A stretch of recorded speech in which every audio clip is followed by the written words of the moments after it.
This is the Plain English Real Estate Show with your host, Rowena Patton, a show that focuses on the real estate market in terms you can easily understand. Call Rowena now. The number is 240-9962 or 1-800-570-9962. Now here's the English girl in the mountains, the agent that I would trust, Rowena Patton. Good morning and welcome to the show. This is Rowena Patton.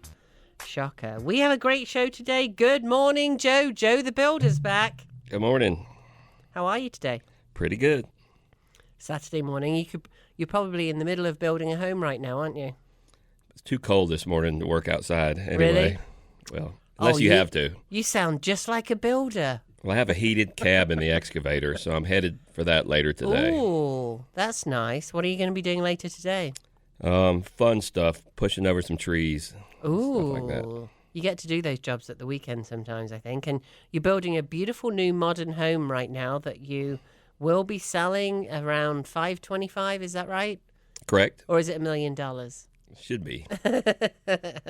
It's a beautiful modern home. We'll have that up here very shortly. 2-bedroom, 2-bath, and it's got one of those beautiful modern roofs, and it's on Duck Pond, we're calling it. It's like on a play on Pond Drive. Duck and it Pond actually Drive. has ducks in the pond. Yes. You can look down and see from the house. But it's like on Golden Pond. We're going to call it on Duck Pond. How many acres have you got with that one? 7.9.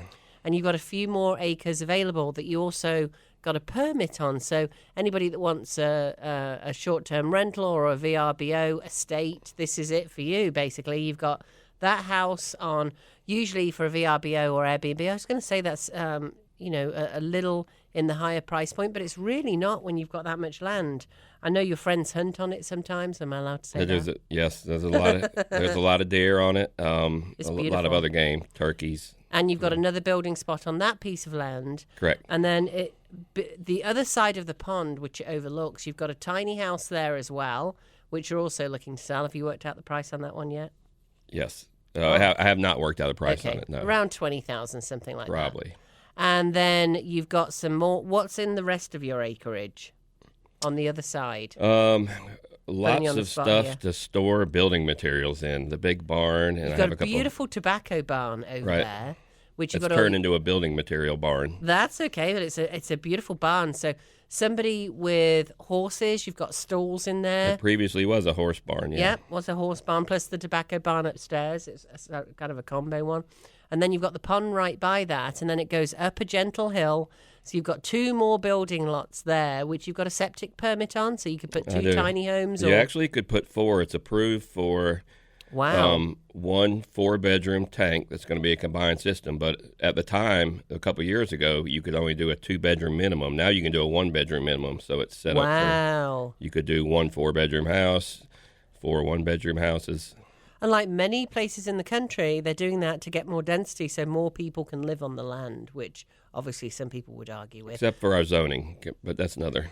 So around $1.2, $1.3 million, what's the total acreage? And you've already got 3 homes on there. There's 5 more on the other side of the creek, 7.9 so you with got the track 12.9. with the house. So you've got 12. Approximately, yes. So you've got about 13 acres in totality, which is lucky for some. You've already got 3 homes on there, and you could add easily 4 more homes. So it could be a really cool short-term rental or Airbnb or family estate for that matter. And you will stay and build those homes for them, correct? And you build fast as well. I can't believe you've built this last one in 4 or 5 months, even with the storm in between. We started when I should know by now, but we've only been on for about 2 months. And unbelievable. And we had the storm as well. So, yeah, if anybody's interested in Joe's property, give us a call, 828-333-4483. And today we have a great show for you. We've put a lot of time and energy and planning into this. And here's what we're covering. We've got 9 stories for you. The tragic consequences of unpermitted work, timing and market challenges for custom homes, the uninsulated addition, that's a fun one, the 15-foot, I love this one, the 15-foot basement blunder. Here's my favorite one that you're going to go through, the sales promises versus builder knowledge. And sometimes I wish this were on video because the faces you made of the salesperson that years ago that you used to work for the boss and then the salesperson and the funny things that they used to do. It's such a great story. Then the lowest bid isn't always the best. That's a sad one. The girder that couldn't hold. That sounds like some kind of medical problem, doesn't it? The show and tell salesman. Not girdle, girder. Girder. The show and tell salesman. Was that the same salesman on that story as the one It before? was. Yeah, the same salesman. That's right, baby. That's right. Yeah, what did he say? What was his motto? Whatever it takes to sell the job, baby. Whatever it takes to sell the job. Oh, my gosh. And then the sleeping area fire. So we've got a lot to get through today, guys. Let's jump right into it. Hope you all had a great holiday. So, and just so you know, Joe is the fastest downloaded radio show in history. So this show is broadcast live today. If you're listening and it's on the podcast, obviously it's not. You can see all of the previous podcasts at realestateenewsradio.com, realestateenewsradio.com. If you've got a friend around the country that's listening, that's thinking about remodeling or building a home, you want to get them listening to live to this. So you've got the Listen Live link plus the podcast link at realestateenewsradio.com. I'll repeat that for you throughout the show. So get on with your friends now. Text them and tell them to go to realestateenewsradio.com and click the link to Listen Live. Or even Lesson 1, the Story 1, the tragic consequences of unpermitted work. This one is mine, actually. And I had a client who shared just a heartbreaking story from her childhood. So her family had decided to convert their attic into a sleeping area for the kids during the annual gathering. So she was the aunt who all the kids came to that particular house for the holidays. This was in New York. And they laid down the boards for the flooring and strung up some electrical wires. And obviously all done without permits. You can't just hang wires up there. But many of you who are not 19 remember this from your childhood when your families did stuff like that. Do you remember anything like that, Randy? Did you do anything in your family where, you know, the old extension wire was pulled out, or the basement was remodeled without any permits and the plumbing done by Jack down the road? I think I used the term before we went on the air. We call it a drop cord. It's an extension cord by legal definition, but we call it a drop cord, and they were strung everywhere. Yeah. It's kind of like when you used to travel with your mum in the car and it had those old vinyl bench sheets at the back, and you just slide up and down them with no seat belts in sight, right? That's the truth. Or you travelled in the back of the car. You got up in the back window. Yeah, back window or Seat belts were optional. Seat belts were. Well, we didn't even have seat belts for the longest time. I don't know when seat belts came in, but you know, many of us. I know this is going to be a shocker for you kids out there, but many of us remember when seat belts weren't even around. I think he is a builder. He just popped a beer for this one. So you still see occasionally pickup trucks here with kids in the back. I've even seen that on the highway. I was getting ready to make a comment about the electricians. They have some of those electricians, like on the job you were talking about, they had to make the tough decision between lunch and a 6-pack after work, you know. Is that at lunchtime before they go back on the job? I do remember years ago doing a job where we brought the roofers in, and don't worry, I will get back to the unpermitted work story. Well, we brought the roofers in. I had a GC doing the job who disappeared halfway through the job, but that's a whole other story. He brought the roofers in, and we got a complaint. Actually, I'll tell a story. It was from the night court judge who lived across the street in Montford. And he called Harry. Yeah. Harry. Yeah. Okay. Sadly not with us anymore. He was doing stand-up comedy for the longest time. But he called it in, and the roofers were on the roof smoking joints on the roof while they were doing the roofing. Yeah, it's a true story. Plenty of airflow. Another true story. So here we go. We're back with my client who was actually very happy because we do certified pre-owned homes. Or I'll come to that in a second. So all these wires were strung up in New York. All the kids were coming together for the holidays, and the attic caught fire, and actually one of her cousins lost her life. Oh. It was awful. So, when she was with us, we explained to her, she was looking at one of our listings. That's how she came in. And she said, what's this CPO thing on the listing? And we explained it because the vast majority of our listings for many years, 3,500 transactions plus in this local area in Western North Carolina. And I explained to her that almost all of our sellers choose the certified pre-owned process. I've been teaching that to agents around the country for many years. That's where always the inspections and sometimes the appraisals are done up front. So what that means is it uncovers everything. Now, of course, any great agent or experienced agent, you're not a bad agent because you just got your license last week, but many of you list with, your friend Sally who got her license last week, or that does one listing a year.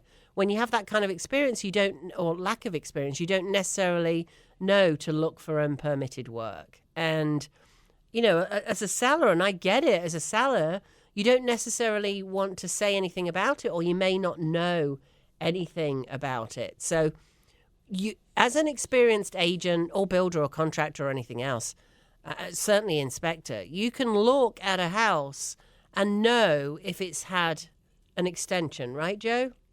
If there's any addition that's been put on. They're called extensions in England. Especially if the electrician that had the six-pack caper built it. Yeah. Or no license, or, you just never know. It might be Jim down the street. So, having somebody, especially on the buyer side when you're going in, to make sure you're protected on that is so important. She literally had tears in her eyes telling us this whole story, not surprisingly. But it meant that it's not a perfect process. Nothing is a perfect process. But when you list your home and you do the inspection up front, of course, we have the cash CPO process now where the money can be upfronted for you to do all of that and you get your money in 14 days. But that's the next step on from a certified pre-owned home. We also have a cash CPO home. So look out, especially if you're buying, look out for the red flags, unpermitted work, especially involving electrical and structural changes. It's the health and safety piece. You don't want things collapsing. You don't want electrical causing fires. You don't want to drown in a plumbing flood because the plumbing's can be a disaster. I've seen a few of those. Yeah. Really? Well, and, so often, maybe not today, maybe in the past, but even today, you put your mother-in-law or your father-in-law or the kids down in the basement area, which is often the area that you finished out later on with the electrical and the plumbing, right? So, if you are concerned about making sure you do it right, I think we have so many people that are engineer-minded who say, oh, I've got this. But you can't know everything about everything. You got to make, for instance, egress. You don't want to stick them in a room they can't get out of if the house were to catch on fire. Right, my gosh. Yeah, exactly. That's what egress is all about. So permits are usually about safety, so always watch that one and verify the permits for the renovations and choose a certified pre-owned home. We have agents all over the country doing it now and work with licensed professionals. We've got some more of those coming on. And Joe, story 2, timing and market challenges for custom homes. Tell us about this one. Well, this was a friend of mine. It wasn't actually a house I was building, but he was building a big house for someone. They had a house, I think it was under contract out of state, and something happened near the tail end of before completion, right before it was almost done, and the sale fell through. And so on their home that yes, they okay. Yep. And so this is the one you told me about. So your friend the builder, which is very commonplace. I talk to builders all the time that go through this. Your friend the builder was building a custom home, and custom homes take a little bit longer, but even if they take 6 months, which is pretty fast to build a home, often here in the mountains you can be a year, you can be 18 months for a bigger custom home. So what can happen, Joe, to hold up that timing on your deadline? I mean, obviously you're speaking for a friend here, not yourself. Right. Well, just look at the natural disaster we just had. You have stuff like that. You have supply chain stuff. We've had big shortages of drywall, for instance. You told me about plumbing that after the storm. components. So talk about the drywall a little bit, the problems. I mean, these are real-life problems that are going on right now. That was a few years ago, but you had to call and reserve it a few weeks ahead of time. You couldn't just go pick up enough drywall to start your house. Well, then you've got the different types of drywall. So a lot of people wouldn't necessarily know that. Sure. You've got the thinner dry. I mean, tell us about the stretch different. board. You have 5/8. You have moisture resistance. Mm-hmm.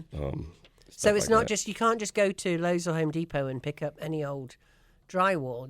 You've got to get the right stuff for the right job, right? So, and then we had the port closures recently. I can't believe that didn't hold up some of the appliances and things coming in.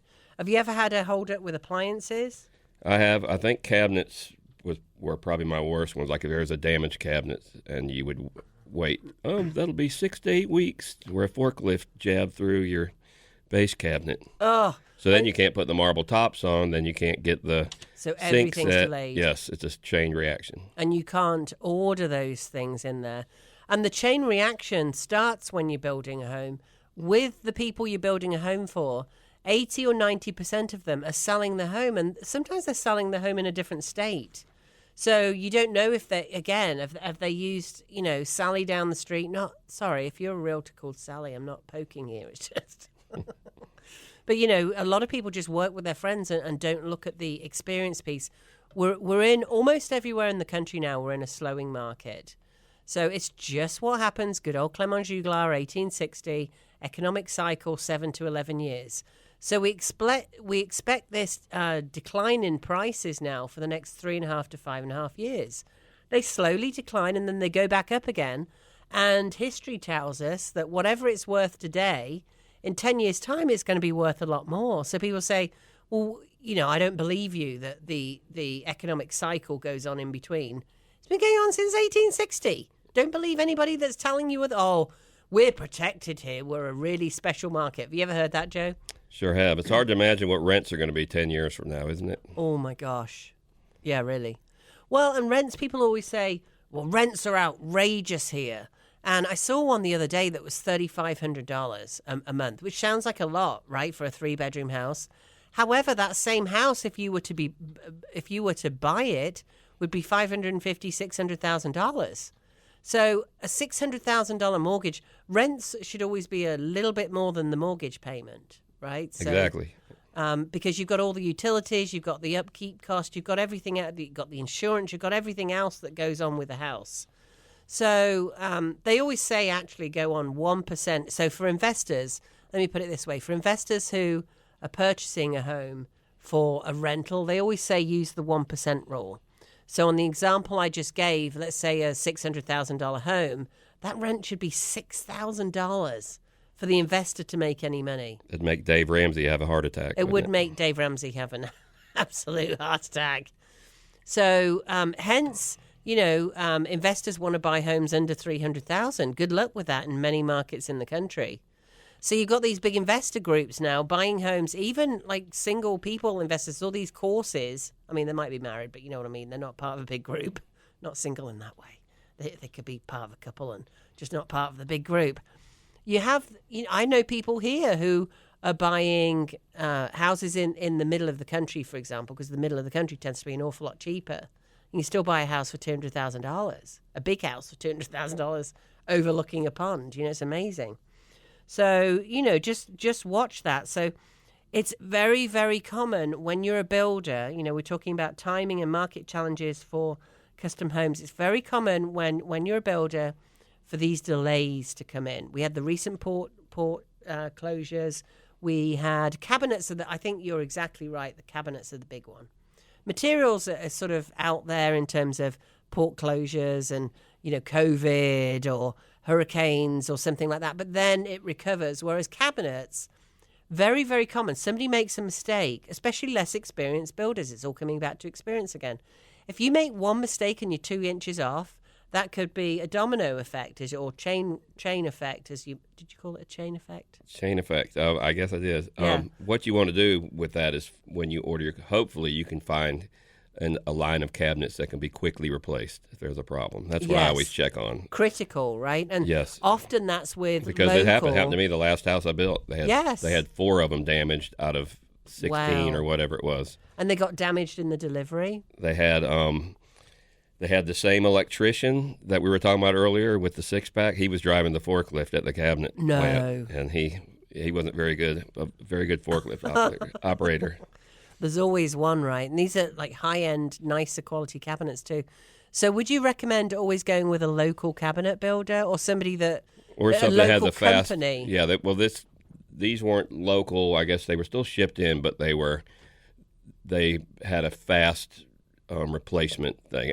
Got it. 3 days is what it took to replace them. Well, I've had luck with Lowe's in the past, and they have 4 or 5 different lines of cabinets, and they've often said to me, this one is local, so if there's any issues, the delivery is so much faster. You can get it in 2 or 3 weeks instead of the 6 or 8 or 12 weeks. And that changes everything. So if you're remodeling your house maybe for a sale, then think about that. A lot of people are like, oh, we've got to change out the kitchen, or change out the countertops. So your average wait is going to be 6 to 12 weeks on the cabinets. Your average wait on the countertops, that's going to be a good month, right? It can be, yeah. It depends if your stuff is in stock and how many kitchens your countertop guy has lined up. On average, though, what would you say? I know 2 to 3 weeks for me right now. Well, that's fast. They basically right? come in and do a template yes. of everything, and then they fabricate everything, bring it back, and put it in. So you're a builder. Over the years, I've remodeled 42, and obviously, I'm not a builder. I wouldn't say I don't know what I'm doing, but I don't have anything like the experience you have. So I can say, as a homeowner doing it, then I would double that time for the countertops to come in. So you've got to think about that if you're selling your home. Or, of course, you can always use cash CPO, where we can get the majority of your equity within 70 days. We can get you out in your new place, and then we basically flip it for you. Of course, because we're doing so many, we're a bit more like Joe in that we've got the shorter times. And quite honestly, we're not always replacing cabinets and things like that. We're doing a remodel. We might just be putting the countertops on, but we know the people where we can get it in 2 weeks instead of the 6 to 10 weeks that you're normally waiting. And all the money's up fronted. You don't have to do anything. And then people walk into your home and it looks a whole lot better. So, it's very common for builders not to be able to hit that timing. And I've seen it time and time again, honestly. I was talking to a builder a few weeks ago who said, it's commonplace and it's very frustrating for everybody involved. So you've got the person who's building the home and they're especially if this is your dream home, this may be the first home you've built. In fact, probably 60 to 70% of the people building a home, if it's a custom home, even if it's not a custom home, something's being built in a neighborhood and it's one of 6 different styles that you can have. This may be the first one you've ever built. It's nerve-wracking. Have you ever found that, Joe, with customers who are doing a big remodel or a new home build? Are they stressed? Oh, yeah, all the time. Are they calling you constantly? It gets overwhelming during the course of the house. I can't get. I'm sure. And then they have to keep making decisions, and not every homeowner is gifted in choosing colors or materials or anything else. Or subcontractors won't tell them, about pitfalls and stuff they should avoid. They'll just get in and do their job, and things happen, or they won't clean their mess up, or they'll assume that somebody else is supposed to do this, and the homeowner doesn't know. Yeah. A lot of times. So you've got all that stress going on, and at the same time, 2/3 or more of you have a home to sell so that you can close on your new build. So even though you've got a GC who said he's the best thing since sliced bread, and, he builds more homes than anybody else. I mean, everybody's going to tell you this, right? We're going to come on to the sales pat in just a little bit in one of our stories. Everything's perfect. Things naturally go wrong in terms of the timing. And the vast majority of you have to sell your home while you're getting on a plane and flying back and forward maybe, or driving a long way, or even driving down the street, but you're going back and forward, meeting with your builder. How often do you meet with clients when you're building a home? And I know you're going to say as little as possible, but... As little as possible. No, a lot, actually. Is it weekly, though, or...? Absolutely, usually for me. I mean, you want to come in and see what's going on, right? It's like, the cabinet's in yet? It gets really exciting. Imagine the faces of the people who are building the home when you say, sorry, Johnny the forklift driver, put his forks through the cabinets and they've got to rebuild them. How disappointing is that? What do you do if you've already got your home listed? Right. That's terrifying, right? You head to the ABC store. You head to the ABC store like all the builders on your project. No, just kidding, of course. Of course. Yes. Yeah. Absolutely kidding. Just kidding. So Joe's kidding anyway, because you're a teetotaler, right, Joe? I'm drinking carbonated water right now. Well, yeah, he is. It's true. What is that? Let me see it. Coconut pineapple. He's drinking coconut pineapple fizzy water. Are you a real builder? Now hand me the vodka over there. Yeah, we don't know. Well, we heard him crack it. We heard him pop it earlier, so we know it's truthful. And I can see him, and he hasn't got anything in it, I promise. So, it's a stressful time when you're building a home. You're meeting with the builder all the time.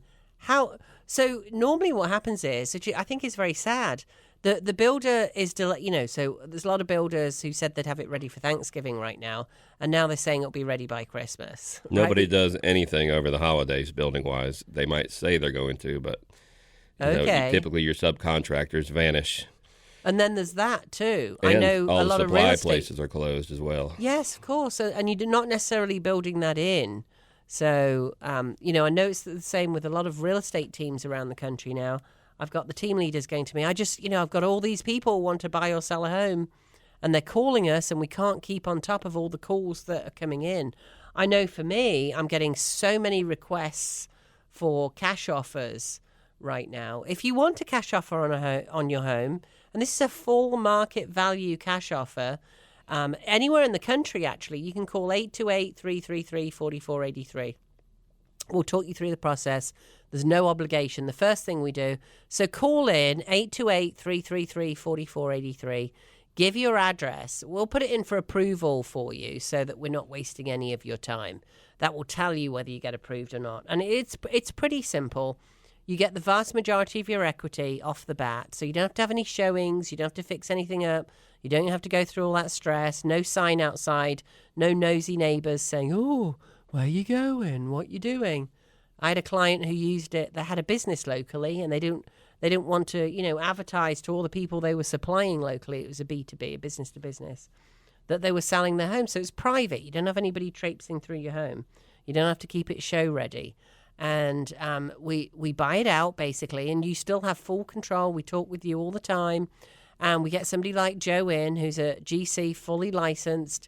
We do everything from it could just be a deep clean. It could just be that you're not there with all your anybody that is, if you think about it, if you're staging your home for sale, you probably wouldn't use your own furniture to do that. I'm not being rude about your furniture. It's just that from when you bought it even 5 years ago, things have moved on. So you want it to look current. If you've had it for, I just did one recently that had wallpaper up in the bathroom. Nobody puts, you've got the new wallpaper, but that's a whole different thing. Most people don't put wallpaper in the bathroom anymore. It had the old, Just kidding. yeah, I'm sure you're doing that in your new modern home. Actually, there is, wallpaper's actually become fashionable again, but it's $45 a roll minimum. It's insane. I remember we used to buy it for $2.50. That's a whole other story. So just the fact that you're not there with your furniture and your pets, and just the inconvenience of having to make that call every time. Can you show it at 10 o'clock? And the logistics of the buyers, know they're going back to Florida tomorrow. All that goes away, out the window, poof. And even a deep clean and just sprucing it up and making it ready to go. Maybe we'll paint it. Maybe we'll spend $2,000-$3,000 painting the interior, something like that. Maybe we'll just clear out all the stuff and have it looking all fresh and clean. It could be that little. Can easily get you 5-10% more for your home, which means that 2/3 of our sellers get more than with a traditional sale, but they don't have any of the hassle. It works the same for the Builder CPO. You can see more about this at buildercpo.com. That's Builder CPO, like certified pre-owned, buildercpo.com. So what we do, so builders are telling their clients, hey, listen, you don't have to go through all that stress where you don't know when to list your home. And, unfortunately, the deadlines do move sometimes. You can't help it. I mean, Joe, I'm sure you can't help it. It's not your fault most of the time if you're not absolutely hitting that Can't control deadline. the weather. You can't control the weather. You can't control materials. You can't control staff sometimes. There are things that happen where you can't get it exact.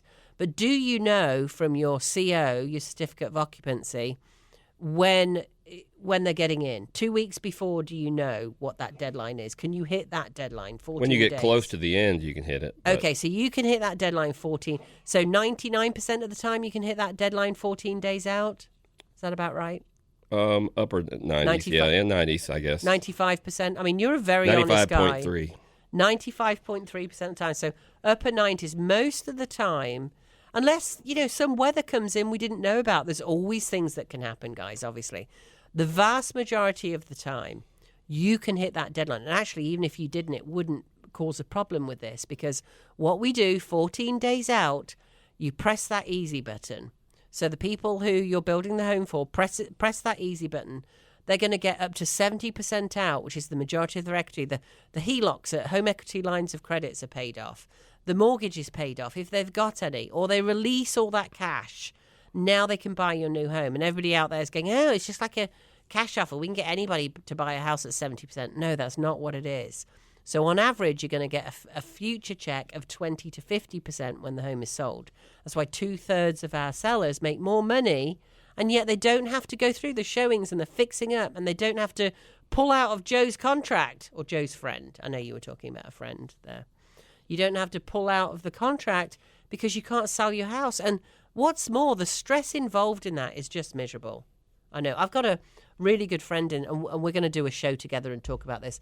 I've got a really good friend in the real estate industry who is under contract on her home. She's moving next Thursday. What a nightmare. I'm clearing out my home. It's as if I'm moving right now. You're about to do it, Joe. It's not fun, is it? Definitely not. Is it? I mean, it's about as much fun as picking out colors for me. Right, yeah. And the fun thing is that the new house that Joe is building, you could actually have the opportunity to buy his as well, which is absolutely incredible. And he's got all that extra land that goes with it. And your home is under construction. The other one is under construction. The other one's, yours is further along, I'd say. And you've got beautiful tin. What do you call that tin that you have on the ceiling? You can call it what's the word I'm looking for? I'm having some brain flatulence. Yeah. Reutilize tin, Repossessed. siding, repossessed. Yeah. No. It's definitely possessed. Joe's whole house will be possessed by you. When it has you a lot see, of rustic stuff like that in it. The old you've got barnwood yeah. trim in the kitchen. It means laurel branches. The laurel branches are incredible. I've never seen anybody put them in the side of the steps before where it looks like they're growing out of the steps. That's incredible. Where did you learn to do that? Just seeing them do it around town a little bit and just experimented with it on my own. And it's incredible. So there's all the laurel branches going up the steps, and you've got a full owner suite on the main level, but there's still time to put your finishes on that one. And like I said before, if you just tuned in, this is a whole estate. You've got Joe's house. How big is it, Joe? About 2,000 square feet? All finished off. Yeah, there's a room upstairs that's unfinished, so it'd be 2,200, I think. 2,200, and then you've got at least 2 more, if not 4 more homes that can be built in the front. And this is not high density. Beautiful views. It's only 30 minutes from town. Overlooks Duck Pond, so it's going to be called On Duck Pond. You've got a little tiny house that's already there, almost finished off.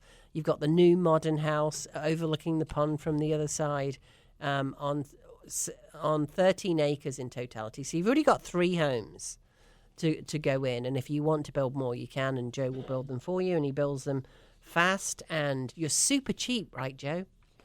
Well, yeah, for free almost. No, really I have a lot less overhead than a lot of these big companies. Yeah. So. Yeah, it's pretty cool. When you can find a local builder that has the kind of experience that Joe has, that's built hundreds. How many hundreds of homes do you think you've built, Joe? I mean, turnkey, I haven't built hundreds and hundreds, but I've worked on definitely probably over 1,000, I'd say. Wow. We built a lot of houses when I was a teenager. In 3 framing different at the states. beach. Yeah, so Virginia Beach, Florida, and in North Carolina. So what a wealth of experience. So if you're thinking about building a home, just remember there's lots of things that go into that, and take the stress out of selling your home.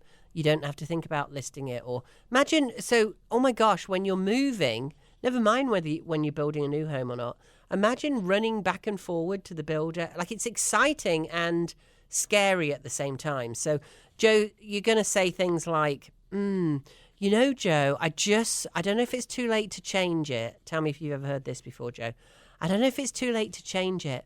I know we were going to do the backsplash later. What? However, I saw something in a magazine where it's got a nice stainless steel hood, and the quartz goes all the way up the back behind the hood. And you say, what, Joe? Have you ever heard anything like that? Whenever they come up with last-minute changes like that, you say you have to pull out your trump card. Unfortunately, that's against code. No, I don't. But. And if you did it where suddenly you've got this magnificent, you know, you've seen it on Pinterest, you've seen it on Facebook. It happens all its worst. The builder's worst enemy is.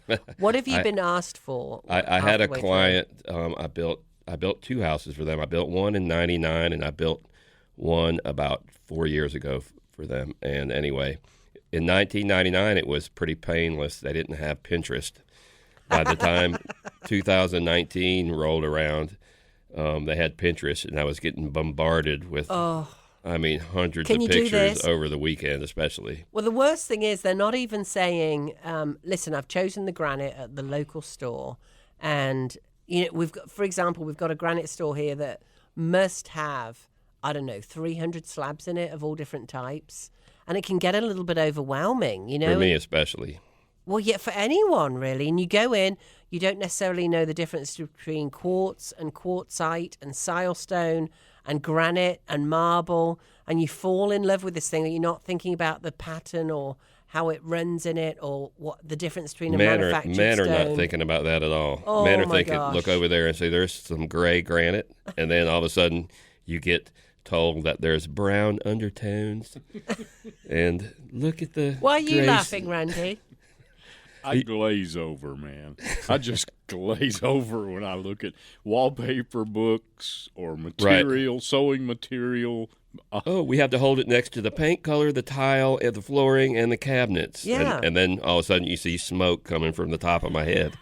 But the funny thing is, I bet you both appreciate it when it's all put together. Oh yeah. Okay. Oh, yeah. So the way to do this, guys, when you're doing this, and probably all the ladies are out there going, "Well, we know that's stupid," is don't worry. Go buy your samples. So go to your tile store. Most of them will sell you one and tile. wait out in the truck while the woman goes inside. Oh my gosh! I'm glad I'm not saying this. Or go to Lowe's and Home Depot. Lowe's here locally have the best selection of tile, I can tell you by far. And you can buy one tile. So do all your research. You know, even if your builder's building it and they've got, you know, I don't know, their supplies they want to use or anything else, that's fine. So go and buy your big tile. Go and buy your little tile. Look at all the ideas on Pinterest. Heck, you can call me. I'll talk you all through it. This is one of my most fun things to do. I've done at least 40 kitchens in my life, and this is as a hobby. What's wrong with me? So you buy your big tile. Buy 2 or 3 of them. Buy 2 or 3 little tiles that you like that go with the big tiles. And then go to the granite store and put it all together. Or start, if you're in love with, go with the thing that you're in love with that makes the big splash, that is the most expensive. Listen, you can get cabinets of any color, and you can get neutral cabinets, you can get white cabinets, you can get black cabinets, green cabinets, blue cabinets. You've got 100 choices of cabinets. Your cabinets will work. I like to choose the granite or the quartz or the quartzite or the silestone or any of the other brand names you want to give it first. And because what you know then is what color tones you're going with. So maybe you're going, you know, very common one right now is the big white quartz. That's a man-made material. That means it's you get much bigger sheets. It's square on the outside. It's antibacterial. Easier to fill than granite necessarily. You don't have to keep sealing it, all that good stuff. And it's in between silestone and which is also quartz, but whatever. I'm using brand names here. So when you've chosen that, very often you can get a sample. So you can get your sample and take it to the tile places with you, or paint places. You know, go out to your Sherwin-Williams or wherever you're getting your paint from, and take the samples with you. Get a tub, get a plastic tub, or you know, a reusable shopping bag or something. Put all your tile in it. Start collecting your paint samples. Make sure it's in the back of your car, because every time, you know, when you're thinking about building a house or you've got that contract in, start right away. You're always going to one of those hardware stores, right? You're always going to the tile shops because suddenly you're obsessed with building your house. So every time you want that bag with you, so you've got all your samples. So if you, for example, if you can't get maybe you can't get the piece of granite or silestone or quartz or whatever you're using, use quartz. It's the thing to use, just saying. So, you've got your tile now, you've got your paint colors. Your paint colors match your tile. Go in back to your granite or your quartz, hold them all up together in the same light. So people say, oh, it's got to be in the light of the house. No, as long as you're using the same light wherever you're at, it doesn't matter, right? Because all the colors are going to work together. Now, if you've got other things you're bringing in, like chairs or something you're trying to match, that's a different thing.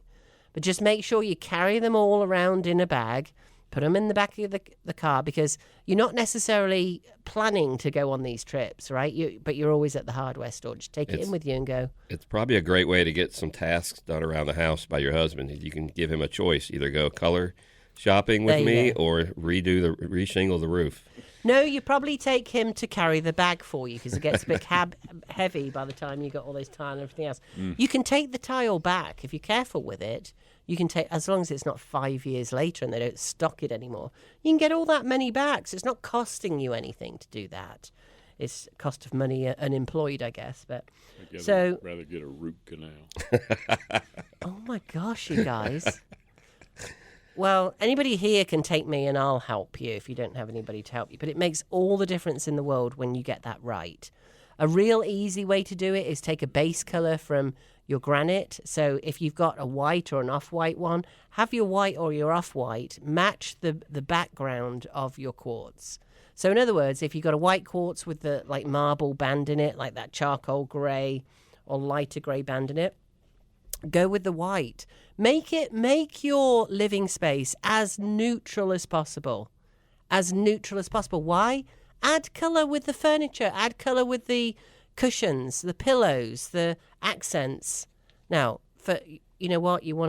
Don't add color with your furniture. Get neutral furniture as well. Here's why.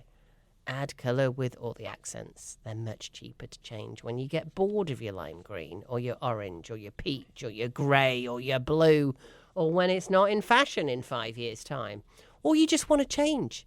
Gentlemen, have you ever had ladies in your life that feel like a change every season? Every 5 minutes, you mean? Every 5 minutes. What about you, Randy? Ever had a lady in your life that felt like a change, or a man in your life, for that matter, that felt like a change? So you can't... Yeah, everybody's like, and you're like, what's wrong with it? It works. My avocado fridge still works. What's the problem, right? So you can't use camouflage on the walls because everything would match with that. That's what I was thinking. Here's the thing with camouflage. You put that on your pillows. You put that on your bedspread. You put that... So you put your color on anything under $100. Or, yes, there's things outside of that. You may have some beautiful piece that you bought years ago. Like I've got a beautiful glass octopus that I bought in Miami 20 years ago. I just can't let it go. And it's blues and greens and gorgeous big thing. Actually, I don't even know where it is. I think someone stole it. Never mind. But you're always going to have things like that. But think about the things you can buy that are bright colors for under $100. You can go to TJ Maxx and get your vases and I'm realizing you guys don't know what I'm talking about. Sorry. No. This is like Venus. I've never been Mars. shopping for vases, believe it or not. TJ Maxx, you can get glass plates and dishes, for the holidays or whatever, or pillows. Like you guys don't use pillows, which is very strange because you're always laying about on the couch watching football. If you want a shot of orange, now you can have a shot of orange, or, I don't know, Clemson orange. Is it Clemson orange? Okay. They definitely have an orange. Okay, and or your Tennessee Carolina orange. blue, or whatever it is, all your stuff that you can add for under $100. You can change that in a year if you're bored with it. Maybe you're supporting a different team, or you're just trying to get a nice pop of color in. Maybe you're in a high-end house. It's the same thing. You want everything neutral. And, have it in the same shades and the same tones. All right. I can see you're all bored with me talking about that now. It also makes everything look much higher end when you do that. And you don't have all these clashing colors and everything works together. And your furniture. I'll take your word for it. Your furniture will last much longer. I know for you guys, your furniture lasts forever. Hey, I've only had mine since 78, so I don't know. Especially when you meet a bachelor that's had his furniture handed down by his parents. Couple grandparents might be more fun, but they came over from Germany, and it's all like, yeah. See, 2 5-gallon buckets and a board makes a coffee table that'll never go out of fashion. Well, actually, the best advice I've ever been given was by a lady, and it's kind of structured my whole life. Khaki goes with everything. Oh, my gosh. Khaki goes with everything. Khaki pants, khaki walls, khaki whatever. Khaki goes with everything. That might be a little 1980s at this point. Was that a while ago, Randy? I think I still have some of those pants. Was that your first wife? Well, we won't go into that. Well, and we say, what did your first wife die of? She wouldn't drink her. Yeah, talking back, right? So, story 3, the uninsulated edition without a GC in charge. These are going to be speedy stories, jokers. Can you believe, as usual, we've got 8 minutes left? No way. Yeah. Okay, in this one, I basically have a friend of mine that does jobs, basically little tune-up jobs to get for the realtor. Yeah. And he went over, and there was a big crack in the upstairs drywall. And anyway, they wanted the general contractor to sign off that there was nothing structural. Yeah. And when I went... Probably they were under contract, 'cause that happens sometimes, and somebody wants a GC to write a note saying there's nothing wrong with this thing that's been done. And it was a big attic room, ran the entire length of the house, probably 40 foot by 12 or whatever it was. Like a game room or something? Yeah, and so it's one of those where it has the 5-foot wall on the outside, then up at an angle, and then have a little flat spot. And when I stuck my head through one of the access doors, there's no insulation behind the knee wall. Then I look up, going up the angle, and you can just see space between the rafters. There's no insulation there, so the whole thing is built uninsulated. Or you can see the space? You can just see the space. Oh, I had a flashlight. But the whole thing, and then it's pretty obvious it was done without permits at that point because besides that, there was like a square hole cut out for a round ceiling fan fixture with insulation hanging out. Like, oops. And stuff like that. And they didn't change it? Yeah, and she was pretty heartbroken when I was... So I don't know what they ever did. Could they get the insulation in after that? Because you're basically talking about an A-frame. I mean, you can try to take a stick, but you're supposed to have a baffle if you're using traditional insulation up against the plywood, so space. So that'd be really hard to do. I don't know what they. So you'd have to pull all the ceiling off, basically, or maybe the buyers decided not to buy it, or maybe they said, "Sorry, the contractors are too busy right now, and we can't get a letter," and they bought it anyway. That's the scary thing about all of this. You've really got to make sure that you're building a home or buying a home with somebody you trust. This is where certified pre-owned comes in. If you've got a home and you're selling it, go to your agent right now. Well, call me if you're not listed yet, of course. 828-333-4483. This is Rowena Patton on the Real Estate News Radio Show. If you've just tuned in, we're on Story 4. And by the way, if you just tuned in, you want to hear this whole thing, realestatenewsradio.com, realestatenewsradio.com. You can listen live and you can listen to the podcast. This podcast, Randy's amazing. He gets it up about 10 minutes after it's broadcast. And it's the same thing if you're listening on the podcast and you want a friend to listen, you can either share it with them if you know how to do that, or just tell them to go to realestatenewsradio.com. So story 4, 50. We've only got 5 more to go in the next 5 minutes. Story 4, the 15-foot basement blender. I love this one with the homeowner as GC. So basically around here, you guys might have seen when you basically cut a house seat, there's a flat spot for the basement, and maybe if it's... yeah, we've no idea what you're talking about. Yeah, thanks. So they cut out another flat spot for the garage, but nobody measured the height difference. Oh, no. So by the time they get in footings and stuff, there's a 15-foot difference instead of 10 foot or under. You're supposed to stay under with standard block, and they ended up having to put 5 foot of gravel in the whole basement and put the slab on that, which I don't even know if that's structurally sound to start with. But not only that, it's a problem. It's a lot of money. Most places in the country you can be your own GC, so just get a GC on side that you know and love and say, listen, I do want to do this myself. However, I want some help. That's the worst case scenario, but at least you've got somebody there to just check on you along the way, because that's a $20,000 mistake at least, even if it's structurally sound. So just be careful. We're not saying, Joe's here, so we're not just saying hire a GC because it costs you money. We're saying because you can make some really scary mistakes. When you've got experience, it's like selling your home on your own. You don't know what you don't know. I've sold over 3,500 properties Like, that gives you some experience and you know the pitfalls. So story 5, I love this one. Sales promises versus builder knowledge. Yeah, this is a company I worked for about a year in Virginia. Long time ago, early 90s, I moved back there for a year or so. And this guy, that the owner of the company, was a super nice, conservative Christian guy. He was very honest, and his salesman was the exact opposite.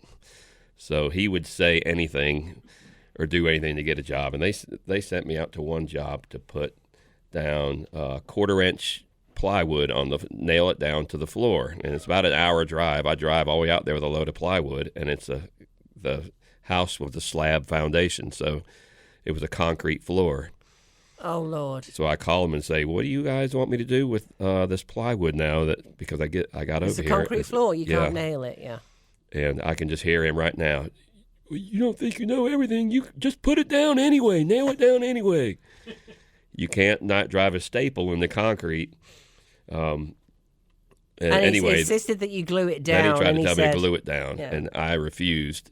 And ended up, they went back and tore it up with razor blades. You scrape it up.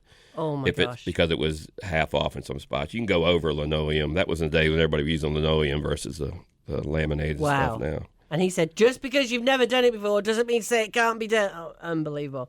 And then we've got 6. So it's this. Oh, this is a different salesperson, but I want to get to the next story on him too. And we've got a whole 2 minutes left. So story 6, the lowest bid isn't always the best. The lowest bid definitely is not the best, and neither is paying your contractor before they're done. And in this particular case, this guy outbid me by a lot of money. It was over $10,000, and this was 30 years ago, basically. And so when they did it, they started the job and somehow talked the guy into paying him the whole amount. Oh, my gosh. As they were just starting. And they did put up a couple of walls, but that's it. And then they left. Oh, my gosh. And they were out all that many. Went back to Tennessee, just like in the country song. And then we've got the girder that couldn't hold, the no permits and GC. What about that one? That was one that evidently is when I first moved up here in the 90, and this guy had his brother-in-law, which you know the deal with it. Never hire your brother-in-law to build stuff for you. And he had his girder for his crawl space was 1 2x8 laid flat. And so whenever anybody walked across it, it would move down by like an inch and creak and pop. All right, we've got to finish up very quickly with whatever it takes to sell the job, baby. The same salesman as before. Same salesman as before, baby.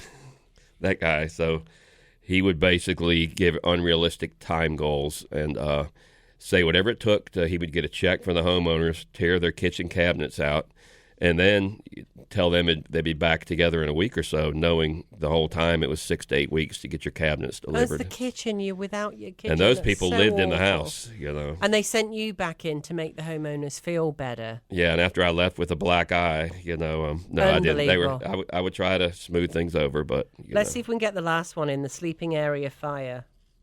The attic that was turned into the game room without proper planning.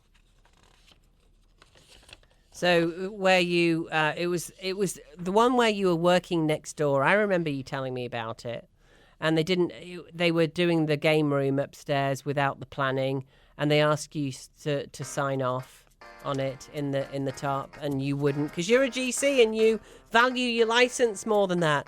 All about experience, guys. Give us a call, 828-333-4483, realestatenewsradio.com to listen to the podcast. Thank you so much, Joe. You're welcome. This has been the Plain English Real Estate Show with Rowena Patton. Visit Rowena and post your questions at radioasheville.com or call her at 828-210-1648.